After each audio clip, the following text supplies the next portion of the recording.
Hi hello friends, welcome to my channel. Friends, ఈరోజు సీరియల్లో ఏం జరగబోతుందో తెలుసుకుందామా? ఇక స్టోరీలోకి వెళ్ళినట్లయితే మహాలక్ష్మి ఇక కన్నా కూర్చొని ఉంటారు. అప్పుడే కన్నా మహాలక్ష్మిని చూసి, వదినమ్మ, నువ్వు బోరింగ్గా ఫీల్ అవుతున్నావని అర్థమైపోయింది, అందుకే మనం అలా గుడికి వెళ్ళొద్దామా అని కన్నా మహాలక్ష్మితో అంటూ ఉంటాడు. అప్పుడే మహాలక్ష్మి, సరేరా కన్నా, వెళ్దాం పద అని మహాలక్ష్మి, నా విడాకుల గురించి దేవుణ్ణైనా వేడుకుంటాను అని మహాలక్ష్మి తన మనసులో అనుకుంటూ ఉంటుంది. ఇక కన్నా మహాలక్ష్మి రెడీ అయి దగ్గరలో ఉన్న గుడికైతే వస్తారు. అప్పుడే ఇక అలా నడుచుకుంటూ మాట్లాడుకుంటూ వచ్చిన మహాలక్ష్మి కన్నాకైతే గాయత్రి ఎదురుపడుతుంది. గాయత్రిని చూసి కన్నా మహాలక్ష్మి ఒక్కసారి షాక్ అయిపోతారు. ఇక గాయత్రిని చూసి మహాలక్ష్మి గాయత్రి దగ్గరికి వెళ్తూ ఉంటుంది. అప్పుడే గాయత్రి మహాలక్ష్మిని దాటేసి వెళ్ళబోతూ ఉంటుంది. అప్పుడే, ఏంటి గాయత్రి, నాతో మాట్లాడడానికి కూడా నీకు ఇష్టం లేదా అని మహాలక్ష్మి అంటూ ఉంటుంది. అప్పుడే ఇక గాయత్రి, లేదండి, నాకు మీతో పగెక్కడిది, అయినా నీతో మాట్లాడకుండా నేనెందుకుంటాను, కానీ నా వల్ల మీకు ప్రాబ్లం కావద్దని నేను తప్పుకుంటున్నాను అని గాయత్రి అనగానే, ఏంటి గాయత్రి, ఏం మాట్లాడుతున్నావు, నీ వల్ల మాకు ఇబ్బంది కలగడం ఏంటి అని మహాలక్ష్మి అంటూ ఉంటుంది. అవును మహాలక్ష్మి, నా వల్ల ఆ రోజు బావ తనతో తన తమ్ముళ్ళు కూడా జైలుకు వెళ్ళారు. ఇక అలా అవ్వడం వల్ల నాకు చాలా బాధేసింది. ఏమి తెలియని బావ కూడా అరెస్ట్ చేసి తీసుకువెళ్ళారు. బావ తప్పు లేకపోయినా బావని తప్పు చేశాడన్నట్లుగా మా వాళ్ళు నిందించి, ఇక మా వాళ్ళు బావతో పాటు తన ఫ్యామిలీని కూడా అరెస్ట్ చేయించారు అని ఇక అంటూ ఉంటుంది గాయత్రి.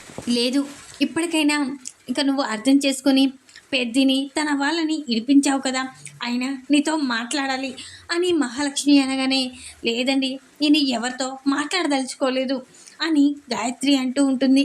లేదు, పెద్ది గురించే మాట్లాడాలనుకుంటున్నాను అని అనగానే, మాధవ బావ గురించి ఇంకా నా దగ్గర మాట్లాడకండి అని అనగానే, ఏంటి గాయత్రి, అయినా నువ్వు మీ బావ మీద ప్రేమ పెంచుకున్నావు, అలాంటి మీ బావని అప్పుడే మర్చిపోయావా? పెద్ది గురించి మాట్లాడాలన్నాను, అయినా వినడానికి కూడా ఇష్టపడడం లేదు. ఏంటి గాయత్రి, అయినా నీతో అర్జెంటుగా మాట్లాడాలి, కన్నా నువ్వు ఇక్కడే ఉండరా, నేను గాయత్రితో మాట్లాడతాను అని మహాలక్ష్మి గాయత్రిని తీసుకొని పక్కకైతే వెళ్తుంది. అప్పుడే ఇక, ఏంటి మహాలక్ష్మి, అయినా మా వాళ్ళు చూస్తే చాలా ఇబ్బంది కలుగుతుంది, మా వాళ్ళు మీరు అనుకున్నంత మంచి వాళ్ళు కాదు, నాకు తెలుసు. వాళ్ళ విషయంలో ఇక ఏది జరిగినా ప్రతిసారి బావ వాళ్ళనే నిలదీస్తారు, అందుకే బావని నేను దూరం చేసుకోక తప్పదు. ఎందుకంటే బావ సంతోషంగా ఉండడమే నాకు కావాలి, నా వల్ల బావ బాధపడకూడదు. అందుకనే నేను మా వాళ్ళు చెప్పినట్లు వాళ్ళు చూసిన సంబంధాన్ని పెళ్లి చేసుకుంటున్నాను. వాళ్ళని ఇబ్బంది కలిగించకూడదు, వాళ్ళ కుటుంబం సంతోషంగా ఉండడమే నాకు కావాలి అని మహాలక్ష్మితో గాయత్రి అంటూ ఉంటుంది. అప్పుడే ఇక గాయత్రి అయితే, ఇక ఏంటి గాయత్రి, ఇంత తొందరలో మీరు పెద్దిని మర్చిపోయావా? అయినా పెద్ది కూడా చాలా బాధపడుతూ పెద్ది ఇంకా నీ మీద చాలా ప్రేమ ఉంది, కానీ బయటపడలేదు. పెద్దికి నువ్వంటే ప్రాణం. నువ్వు ఇక బాధపడ్డప్పటి నుంచి నువ్వు తనకి దూరం అవుతున్నావని తెలిసి పాపం పెద్ది కూడా సరిగా భోజనం కూడా చేయడం లేదు. నువ్వు మీ వాళ్ళని వదులుకొని వచ్చేసేయి, పెద్దికి నీకు నేను పెళ్లి జరిపిస్తాను అని మహాలక్ష్మి గాయత్రితో చెప్తూ ఉంటుంది. అప్పుడు గాయత్రి, లేదు, నేను ఎవరికి భారం కాకూడదు, నా వల్ల వాళ్ళు బాధపడకూడదు, వద్దు, నేను మా వాళ్ళు చూసిన సంబంధాన్ని నేను పెళ్లి చేసుకుంటాను. నేను బావని పెళ్లి చేసుకొని వాళ్ళని నేను బాధ పెట్టలేను, బావ వాళ్ళని బాధపడుతుంటే నేను చూడలేను, అందుకే అర్థం చేసుకొని నేను బావకి దూరం కావాలని నిర్ణయించుకున్నాను, అందుకే బావ నుండి దూరం అయిపోతున్నాను. ఇక నేను బావని పెళ్లి చేసుకోను, మరో జన్మంటూ ఉంటే బావని చేసుకునేలా ఆ దేవుడే చేస్తాడు, కానీ ఇక నుంచి బావని మర్చిపోవాలని చూస్తున్నాను అని గాయత్రి మహాలక్ష్మితో అంటూ ఉంటుంది. అప్పుడే మహాలక్ష్మి, ఏంటి గాయత్రి, అసలు నువ్వేంటి ఇలా మాట్లాడుతున్నావు? నువ్వు మీ బావని ప్రాణంగా ప్రేమించావని అన్నావు, మరేంటి ఇప్పుడు మీ బావని వదులుకొని మీ వాళ్ళు చూసిన సంబంధాన్ని చేసుకుంటానంటున్నావు? అయినా మీ బావంటే ప్రాణం అన్నప్పుడు నువ్వు వాళ్ళని వదిలేసుకొనైనా పెద్దిని పెళ్లి చేసుకోవాలి, అలాంటిది నువ్వేంటి ఇలా మాట్లాడుతున్నావు అని మహాలక్ష్మి గాయత్రితో అంటూ ఉంటుంది. అప్పుడే గాయత్రి, లేదు, నేను బావని పెళ్లి చేసుకోపోవడానికి ఒక కారణం ఉంది. నేను బావని పెళ్లి చేసుకుంటే ఏం జరుగుతుందో నాకు తెలుసు. అది ఊహించే నేను బావని నేను ప్రేమిస్తూనే ఉంటాను, కానీ పెళ్ళికి నిరాకరిస్తున్నాను. ఎందుకంటే బావ వాళ్ళు సంతోషంగా ఉండడమే నాకు కావాలి. నా వల్ల బావ వాళ్ళ ఇంట్లో ప్రమాదం జరగకూడదు. అందుకే ఆలోచించి నీ నిర్ణయానికి వచ్చాను అని అనగానే, ఏంటి నీ వల్ల మీ బావ వాళ్ళకి ప్రమాదం జరగడం ఏంటి అని మహాలక్ష్మి అంటూ ఉంటుంది. అప్పుడే గాయత్రి అయితే, అవునండి, మీకు అసలు విషయాలు తెలీదు, అందుకే మీరు మా వాళ్ళు నేను పెళ్లి చేసుకోగానే నన్ను వదిలేసి ఉంటారనుకుంటున్నావేమో. కాదు, నేను బావని పెళ్లి చేసుకుంటే ఆ తర్వాత జరిగేది వేరేలా ఉంటుంది. మా వాళ్ళ గురించి మీకు తెలీదు అని అనగానే మహాలక్ష్మి షాక్ అయిపోతుంది. ఏంటి, అయినా నువ్వు పెళ్లి చేసుకున్నాక నేను పెద్ద నుంచి దూరం చేశారా అని అంటూ ఉంటుంది. లేదు, నన్ను బావ నుంచి దూరం చేయడం కాదు, బావ నుంచి శాశ్వతంగా బావ ప్రాణాలైనా లేక నా ప్రాణాలైనా లేక ఇంట్లో వాళ్ళది ఎవరి ప్రాణాలైనా తీస్తారు అని అనగానే మహాలక్ష్మి ఒక్కసారి షాక్ అయిపోతుంది. అప్పుడే గాయత్రి, ఏం మాట్లాడుతున్నావు గాయత్రి, అయినా అంత పెద్ద తప్పు చేస్తారా? నువ్వు పెళ్లి చేసుకున్నంత మాత్రాన ప్రాణాలు తీస్తారా అని మహాలక్ష్మి అని అంటూ ఉంటుంది. అప్పుడే గాయత్రి అయితే, అవును మహాలక్ష్మి, మా వాళ్ళ గురించి నీకు నిజంగా తెలీదు. అసలు మా నాన్న ఎలాంటి వాడో నీకు తెలీదు. మా నాన్న ఒక పెద్ద హంతకుడు అని చెప్పగానే మహాలక్ష్మి ఒక్కసారి షాక్ అయిపోతుంది. ఏంటి, మీ నాన్న హంతకుడా అని అనగానే, అవును మహాలక్ష్మి, మా నాన్న పెద్ద హంతకుడు, కానీ ఇంతవరకు ఎవరికి మా నాన్న గురించి తెలీదు, కానీ మా నాన్న గురించి నేను తెలుసుకున్నాను అని అనగానే మహాలక్ష్మి షాక్ అయిపోతుంది. ఏంటి, మీ నాన్న హంతకుడని నీకెలా తెలుసు? అయినా మీ నాన్న ఎవరిని హత్య చేశాడు అని మహాలక్ష్మి అంటూ ఉంటుంది. ఇన్నాళ్ళుగా మా మామయ్యని, మా అత్తయ్యని చంపేసింది మా మామయ్య అని మా మామయ్యని జైలు శిక్ష పడేలా చేసి మా మామయ్యని ఒక హంతకుల్లా చేశారు కదా, అదంతా అబద్ధం. అసలు మా మామయ్య ఏ తప్పు చేయలేదు. మా మావయ్య ఎలాంటి వాడనేది నాకు చిన్నప్పటి నుంచి తెలుసు, కానీ మా మావయ్యే మా అత్తయ్యని చంపేశాడని అందరికీ తెలుసుకునేలా నిజంగానే నమ్మేలా అదంతా మా నాన్నే చేశాడు అని మహాలక్ష్మితో గాయత్రి చెప్పగానే మా గాయత్రి మాటలు విన్నా మహాలక్ష్మి ఒక్కసారి షాక్ అయిపోతుంది. ఏంటి గాయత్రి, ఏం మాట్లాడుతున్నావు? నిజంగానే మీ మావయ్య మీ అత్తయ్యని చంపేశాడని నేను కూడా విన్నాను. అది ఎవరో చెప్తో కాదు, మీ మమ్మీ చెప్తేనే విన్నాను. మీ అమ్మగారు తాయారే చెప్పారు ఒకరోజు గుడిలో అని చెప్పగానే అప్పుడే గాయత్రి, మా అమ్మకి అసలు నిజాలు తెలీదు. నిజంగానే మా అత్తయ్యని చంపేసింది మా నారాయణ మామయ్య అని, అసలు మా అమ్మ నిజంగానే మా మామయ్య మా అత్తయ్యని చంపేసిందని అనుకుంటుంది. అందుకే మా అమ్మ మా మామయ్య నుంచి ఆ కుటుంబం నుంచి దూరంగా ఉంటుంది.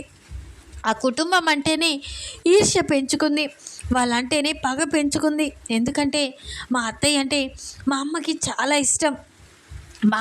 మా అత్తయ్య ఉన్నంతకాలం ఎప్పటికీ మా బావకే నన్ను ఇచ్చి పెళ్లి జరిపిస్తానని మా అమ్మ మా అత్తయ్యతో చెప్తూ ఉండేది. కానీ అనుకోని పరిస్థితుల్లో మా నాన్న మా అత్తయ్యని చంపేయడం, అనింత మా మామయ్య మీద వేయడం, మా మామయ్య జైలు శిక్షను అనుభవించడం, మా మామయ్య ఈరోజు ఈ పరిస్థితికి రావడానికి కారణం మా నాన్నే అని చెప్పగానే మహాలక్ష్మి షాక్ అయిపోతుంది. ఏంటి గాయత్రి, ఏం మాట్లాడుతున్నావు? మీ నాన్న మీ అత్తయ్యని చంపేయడం ఏంటి అని అనగానే, అవును మహాలక్ష్మి, మా నాన్న మా మాధవ బావ వల్ల అమ్మని మా అత్తయ్యని చంపేశాడు. ఆ నిజం నాకు కూడా ఈ మధ్య తెలిసింది అని అనగానే, నీకు తెలిసినప్పుడు మరి నువ్వు అందరికీ చెప్పాలి కదా అని మహాలక్ష్మి గాయత్రితో అంటూ ఉంటుంది. అప్పుడే గాయత్రి చెప్పగలను, కానీ ఆ తర్వాత కూడా మా నాన్న ఎవరి ప్రాణాలు తీస్తాడో అని భయంతో చెప్పలేదు అని అనగానే అప్పుడే మహాలక్ష్మి, అలాంటి మూర్ఖుడు గురించి నువ్వెలా తెలుసుకున్నావు గాయత్రి అని అనగానే, అవును, మా నాన్న తన ఫ్రెండ్తో, దుబాయ్లో ఉన్న ఫ్రెండ్తో మాట్లాడుతుంటే విన్నాను. ఒకరోజు మా నాన్న బయటికి వచ్చి ఫోన్ మాట్లాడుతూ ఉన్నాడు. అదే సమయానికి నేను అటుగా వస్తూ ఉన్నాను. మా నాన్న ఇక నా గురించి బయటపడితే నా కూతురు, నా భార్య అందరూ నన్ను వదిలేసి వెళ్ళిపోతారు. లేదు, అందుకే నేను ఆ నారాయణ ఫ్యామిలీని అంతం చేయాలనుకుంటున్నాను. ఆ నారాయణ ఏదో ఒకరోజు నా గురించి బయట పెడతాడు. లేదు, అలా జరగకూడదు. ఇక నా గురించి ఎవరికి తెలియకూడదు. నిజంగానే నేను ఆ లక్ష్మిని చంపేశానని ఎవరికి తెలియకూడదు అని ఇక అలా మాట్లాడుతూ ఉన్నాడు. ఆ సాక్ష్యాల డైరీ కూడా ఇక నా దగ్గరే ఉంది అని మాట్లాడుతూ ఉన్నాడు తన ఫ్రెండ్తో. ఆ రోజు నాన్న మాటలు నేను విన్నాను. అంటే అత్తయ్యని చంపేసింది మా నాన్న అన్న నిజం తెలుసుకొని నాకు మా నాన్నని చూస్తేనే భయంగా ఉంది. ఇప్పుడు ఏం చేస్తాడో అని భయంగా ఉంది. నాన్న దుబాయ్లో ఉండి అసలు డబ్బు కోసమే ఏదైనా చేస్తున్నాడు. తను దుబాయ్లో ఇలా చంపేయడానికి కూడా వెనకడకుండా ఇలాంటి ఇక దుబాయ్లో ఈ పనులే చేసి బ్రతుకుతున్నాడు. ఇన్నాళ్ళుగా నేను తెలుసుకోలేకపోయాను. మా అత్తయ్యని చంపేసి తన ఆస్తిని కూడా తన సొంతం చేసుకున్నాడు అని చెప్పగానే మహాలక్ష్మి షాక్ అయిపోయి, ఆస్తి కోసం మీ నాన్న మీ అత్తయ్యని చంపేశాడా? ఆ నింద ఇక పాపం ఏమీ తెలియని అంకుల్పై వేశాడా అని మహాలక్ష్మి అంటూ ఉంటుంది. అప్పుడే గాయత్రి, అవును మహాలక్ష్మి, నేను ఇన్నాళ్ళుగా ఆ కుటుంబాన్ని చూడడానికి చాలా ఇష్టం. వాళ్ళంటే నాకు ప్రాణం. అలాంటి కుటుంబంపై ఇంత పెద్ద నింద వేశాడని నాన్న గురించి తలుచుకుంటేనే భయంగా ఉంది. అందుకే బావ ఎంత ఇష్టమైనా నేను బావని వదిలేసుకోవడానికి కారణం ఇదే. ఇక నేను బావని ఇష్టపడ్డానని, బావని పెళ్లి చేసుకుంటే ఖచ్చితంగా బావని చంపేశాడు మా నాన్న గురించి నాకు అంతా తెలిసిపోయింది. మా నాన్న డబ్బు కోసం ఏదైనా చేస్తాడు అని అనగానే అప్పుడే మహాలక్ష్మి, అవును, మీ నాన్న డబ్బు కోసం ఏదైనా చేస్తాడని అర్థమైపోయింది.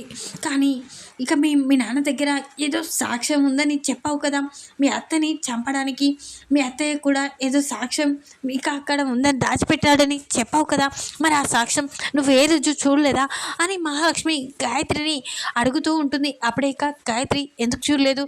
నాన్న అలా ఫోన్ మాట్లాడాక నాన్న బయటికి వెళ్ళడం చూసి తను చెప్పిన చోటుకి వెళ్ళి అందులో చూశాను. అక్కడ ఒక డైరీ దొరికింది. ఆ డైరీ ఇప్పుడు నాన్న కాంచి నేనే దాచిపెట్టుకున్నాను. ఆ డైరీ దొరకడంతో పాటు ఒక ఫోటో కూడా దొరికింది.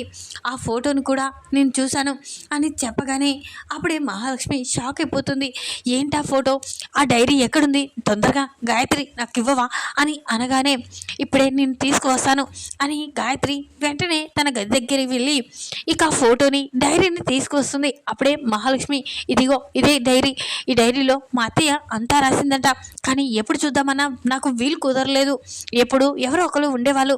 ఇప్పుడు నీకు తీసుకొచ్చి ఇస్తున్నాను అని ఇక గాయత్రి ఆ డైరీని మహాలక్ష్మికి ఇస్తుంది. అప్పుడే మహాలక్ష్మి ఆ డైరీ ఓపెన్ చేసి చదువుతుంది.